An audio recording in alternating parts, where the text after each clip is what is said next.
toujours un plaisir de vous retrouver pour le décryptage de l'actualité hors de nos frontières. Mesdames et messieurs, bonjour et bienvenue dans 26 minutes en Afrique et dans le monde.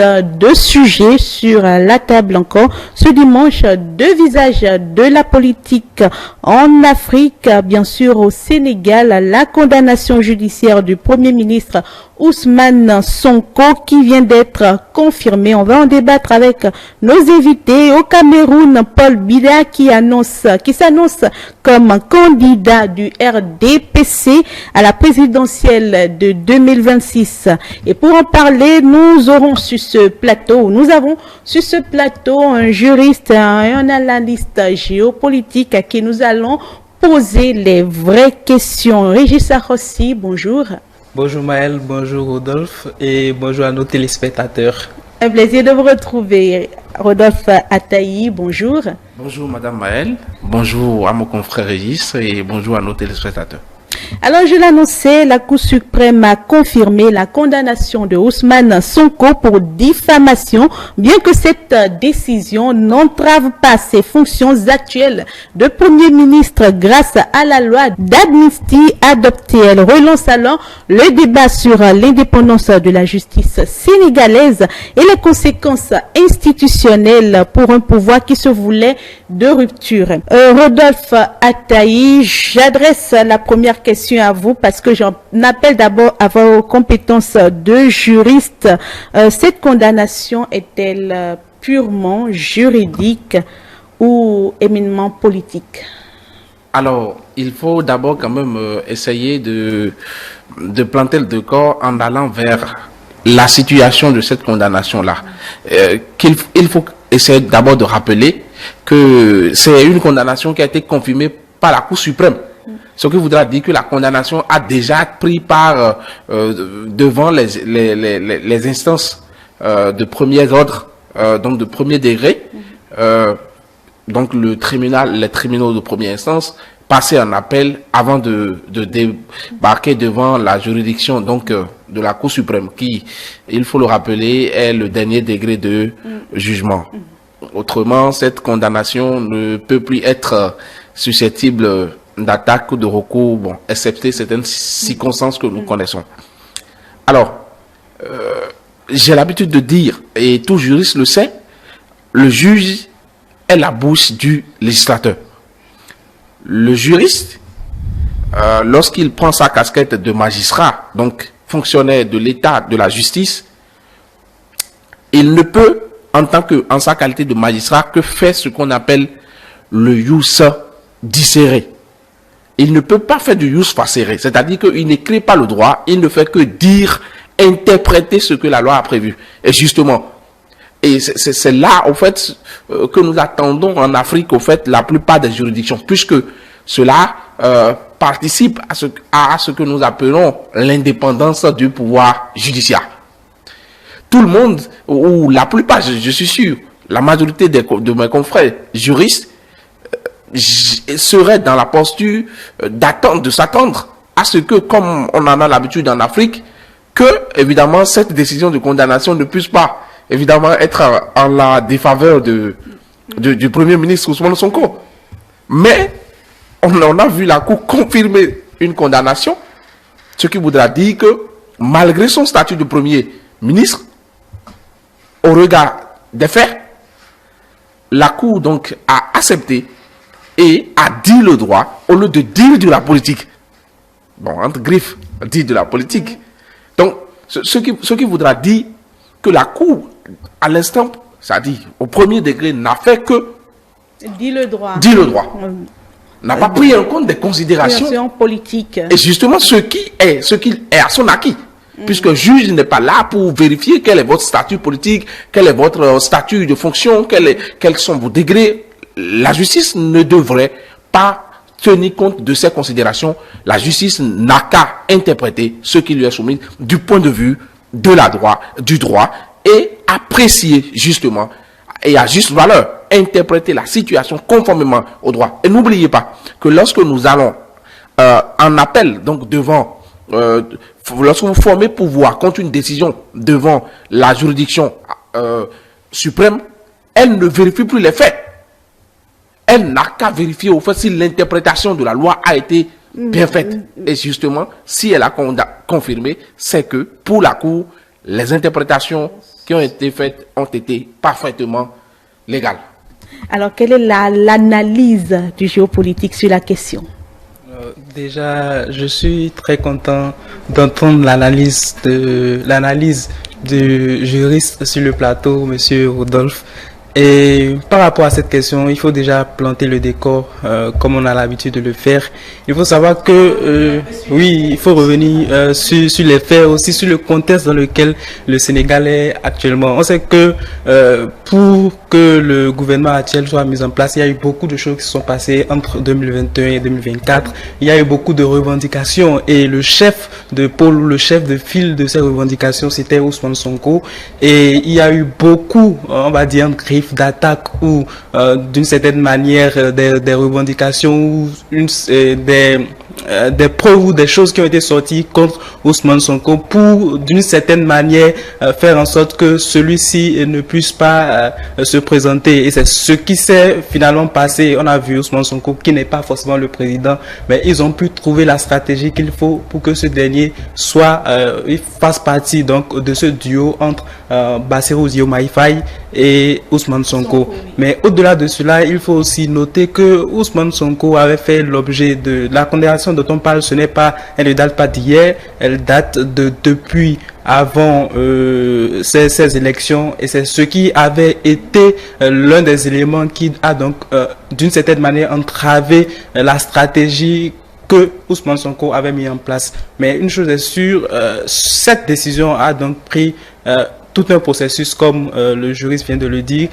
Il est passé par les tribunaux de première instance, ensuite on a eu la Cour d'appel et après la Cour suprême. Et aujourd'hui, la question qu'on se pose, c'est de savoir si cette décision remet en cause peut-être l'impartialité de la justice par rapport au gouvernement. Moi, je pense que dans ce cas de figure, puisqu'on sait que c'est Ousmane Sonko qui fait partie du gouvernement et donc avec Bassirou Diomaye Faye qui sont présentement à la tête du pays, que d'une certaine manière, le fait de voir que la décision a été confirmée et donc en défaveur de Ousmane Sonko prouve déjà que d'une certaine manière, il n'y a pas une certaine manipulation de la justice. Déjà, il y a ce premier point qu'on peut faire ressortir.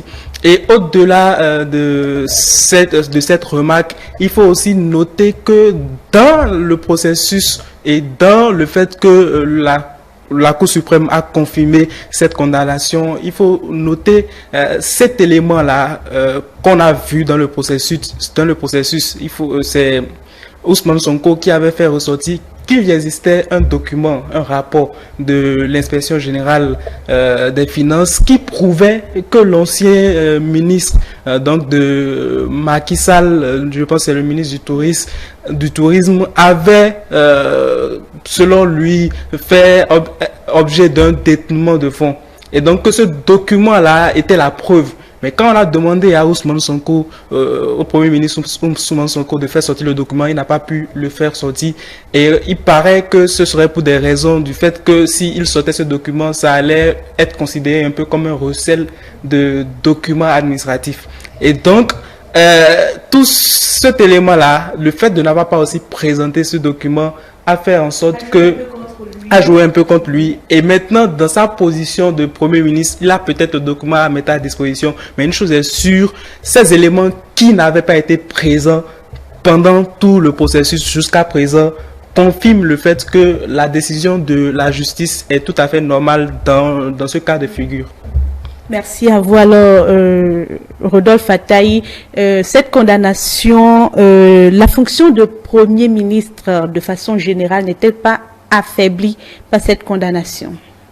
Justement pas parce que le Premier ministre n'est pas une fonction de fonctionnaire de l'État ou d'agent permanent de l'État comme si c'était un enseignant ou un magistrat ou quand même n'importe quel fonctionnaire de l'État.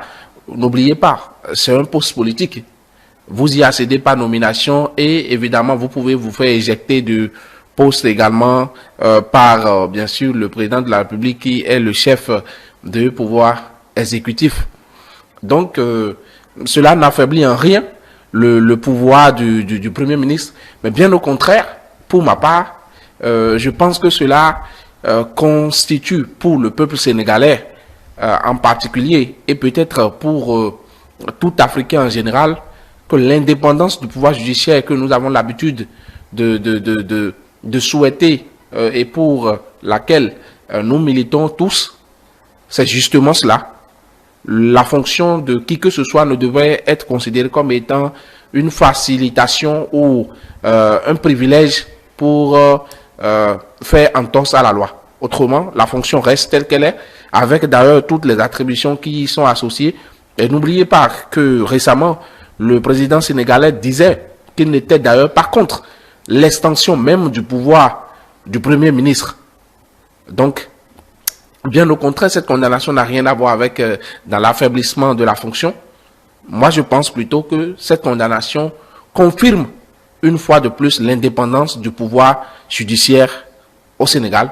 Et ça, il faut vraiment saluer cela. C'est très important qu'en Afrique, on puisse avoir un Premier ministre en poste condamné. Ce n'est pas un truc qu'on retrouve au coin de la rue, juridiquement parlant. Puisque d'habitude, la politique en ces matières a l'habitude de s'inviter dans le champ judiciaire, juridique. Et nous savons tous que quand la politique rentre dans le droit n'est plus dit, elle est plutôt créée. Voilà. Merci. Alors, merci à vous. La fonction de Premier ministre donc reste donc exempte de cette condamnation. Oui, d'une certaine manière, la fonction n'est pas touchée parce que, comme je l'ai dit depuis le début, c'est une condamnation qui était en cours depuis avant même qu'il ne soit Premier ministre. Et il ne faut pas regarder la question de cette façon, il faut plutôt se questionner sur les faits ou ce que cela pourrait avoir un peu comme impact sur la vie politique sénégalaise. Comme je l'ai dit, d'une certaine manière, le fait que le Premier ministre ait pu être condamné montre une certaine indépendance à bien des égards du système judiciaire au Sénégal. Maintenant, cela ne veut pas dire que le président ou le Premier ministre plutôt, Ousmane Sonko, est entre griffes, n'est pas raison dans cette affaire. C'est-à-dire que, comme je l'ai dit, il y a des éléments qui peut-être manquait d'après lui, qui pourrait attester cette déclaration. Et donc, il faudra maintenant, pas dans la suite du processus, que celui-ci arrive à faire ressortir ces éléments-là et puisse peut-être permettre à ce que cette affaire soit rouverte, parce que il en a bien la possibilité, et selon le droit, le dispositif au Sénégal, avec un nouveau élément qui aura pour effet de modifier, qui pourrait donc modifier la décision des instances, on pourrait rouvrir le dossier et sur cette base pouvoir faire les analyses et donc rendre maintenant une certaine justice en griffe. Alors justement, sur la question, mais oui, si d'autres éléments de preuve existaient, elles seront présentées à la Cour. Oui. Mais en absence de ces éléments, la Cour ne peut que dire le droit suivant les éléments qu'elle a devant elle. Et justement, c'est pourquoi, en fait, comme on le disait, cette condamnation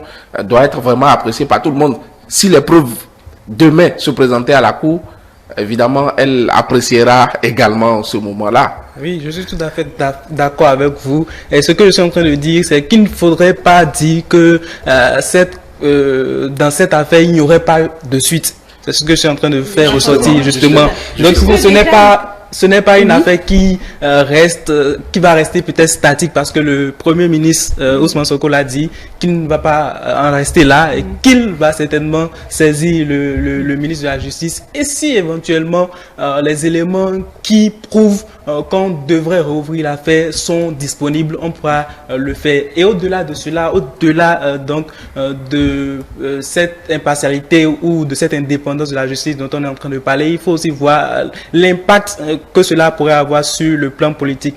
Et comme beaucoup le savent déjà, ou on semble le dire déjà, c'est qu'il y avait déjà une loi d'amnistie qui empêche qu'on puisse parler aujourd'hui face à Ousmane Sonko d'une certaine inéligibilité par rapport à tous ces envies ou en griffes, toutes ces volontés politiques.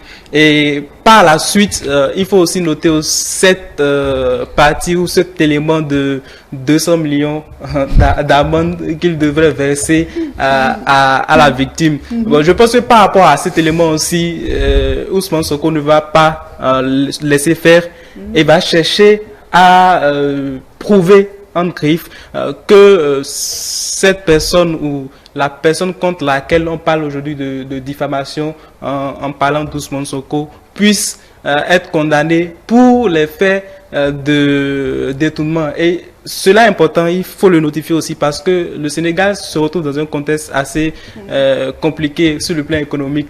Parce qu'on est en train de parler de reddition de comptes, on est en train de parler d'un PIB qui, d'une certaine manière, quand on le compare aux dettes actuelles du Sénégal, le Sénégal n'est pas forcément sur le plan économique le meilleur visage en Afrique. Donc, face à tout cela, je pense que le gouvernement cherche aussi à trouver le moyen de faire ressortir en fait tous ces éléments qui font qu'aujourd'hui c'est un peu compliqué pour le Sénégal parce que les preuves sont là. On parle d'un endettement qui dépasse les 100% de PIB au Sénégal et justement c'est un défi aussi auquel est confronté le Sénégal et je pense que c'est pour ça aussi que Ousmane Sonko et le gouvernement en général pourraient prendre des dispositions pour apporter des preuves. Vous permettez rapidement, je voudrais juste ajouter que n'oubliez pas, avec l'existence de cette loi d'amnistie, même si c'est 1 milliard de dommages, il ne paiera rien. Puisqu'avec la loi d'amnistie, la condamnation est censée n'avoir jamais existé.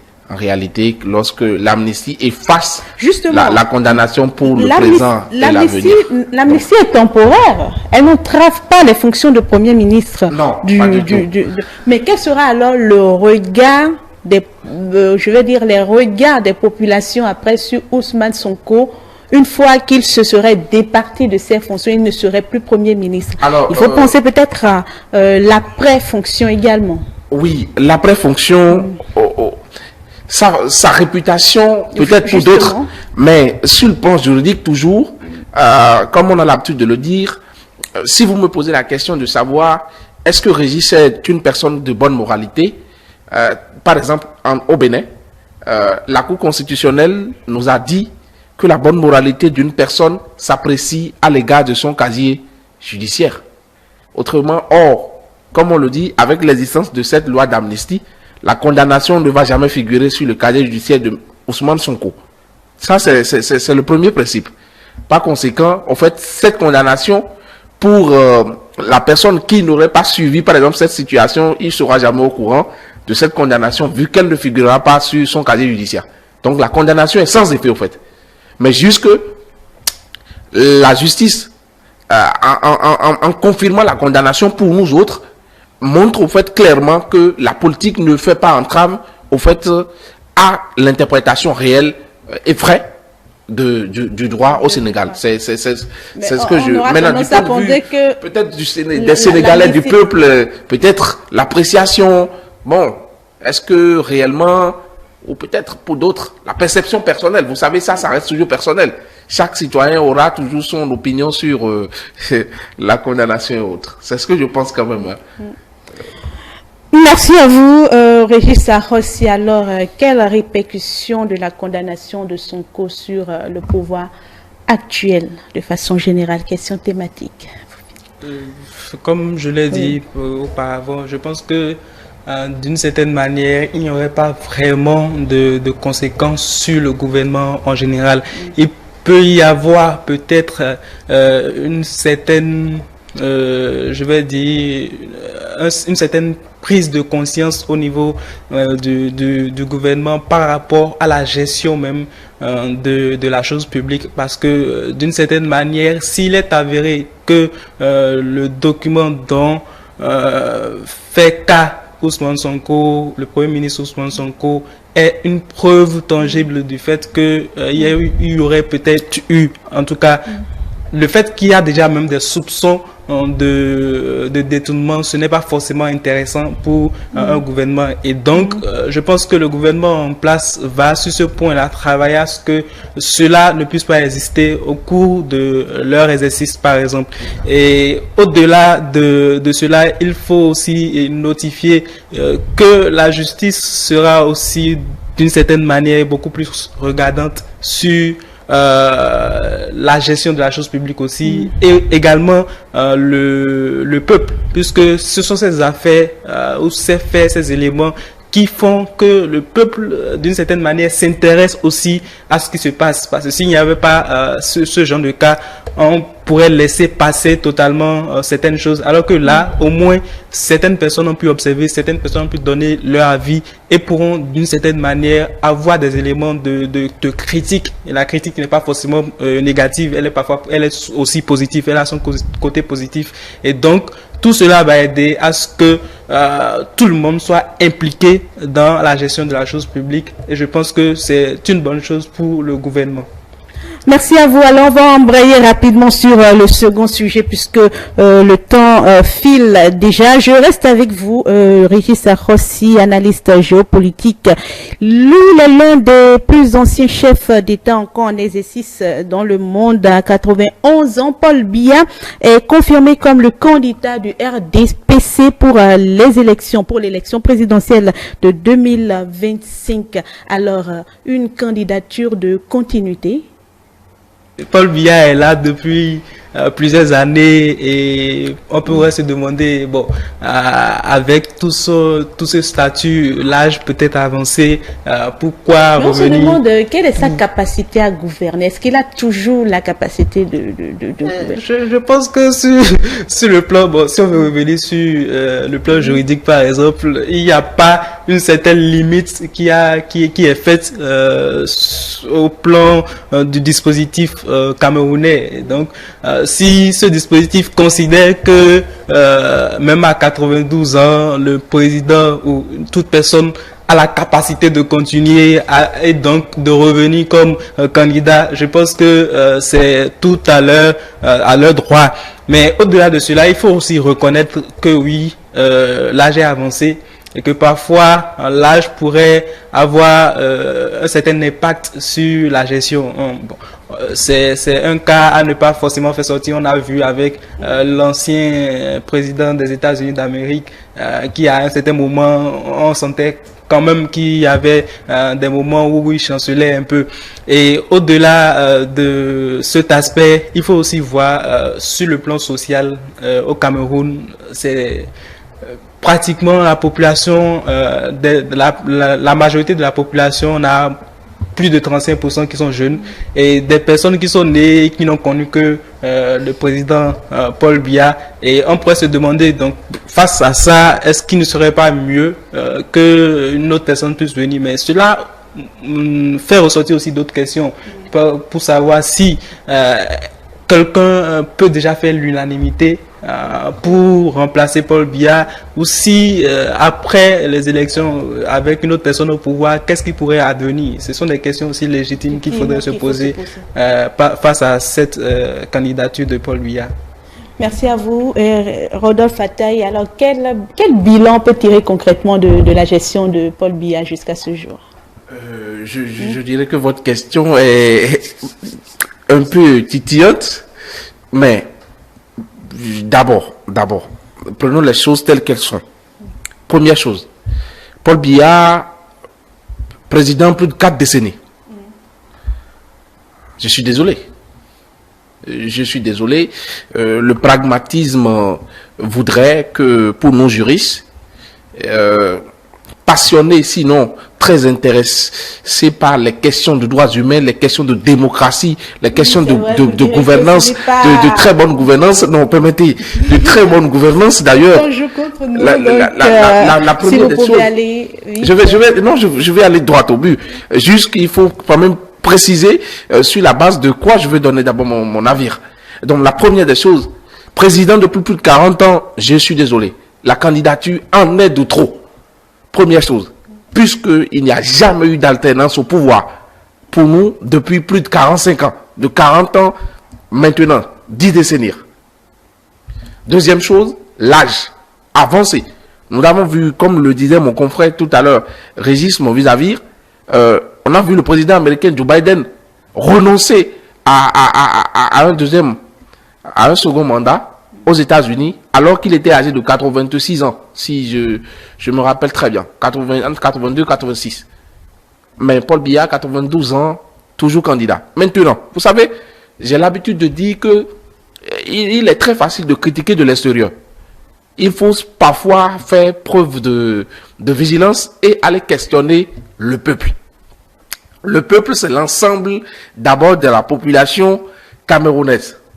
Et si nous allons au Cameroun, je me pose la question de savoir, le Cameroun est un pays quand même de loin. Lorsque vous observez, c'est un pays où il y a assez de jeunes. D'abord, comme la plupart des pays en Afrique, vous savez que en Afrique, la population juvénile est vraiment, vraiment dense et active.